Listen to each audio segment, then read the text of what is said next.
Hola, soy Miguel. Hola, soy Pau Carmona. Hola, soy Sara. Hola, soy David. Hola, soy Andrea, tinc 23 anys i visc a Barcelona des de fa 5. En la actualidad estoy en Madrid buscando trabajo. Visc i treballo a Barcelona des de fa ja 7 anys i mig. Vivo y trabajo en Londres desde hace 2 años y medio. I actualment cursant un màster per a l'especialització en escritura de guió per a cinema i televisió a la Universitat Pública Carlos III de Madrid. Però soc de Guardamar. Y soy de Guardamar. I soc de Guardamar. Soy hijo adoptivo de Guardamar. I soc de Guardamar.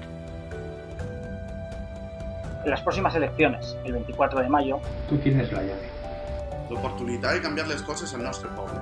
Que no es queden com estan. Tens l'oportunitat de crear el poble i la societat que t'agrada, aquella que vols. Tu fas Guardamar. tú haces Guardamar. Tu fas Guardamar. Tu fas Guardamar i enguany és temps d'esquerres. Y ahora es tiempo de la izquierda. I enguany, és temps d'esquerres. Es tiempo de izquierda. És temps d'esquerres.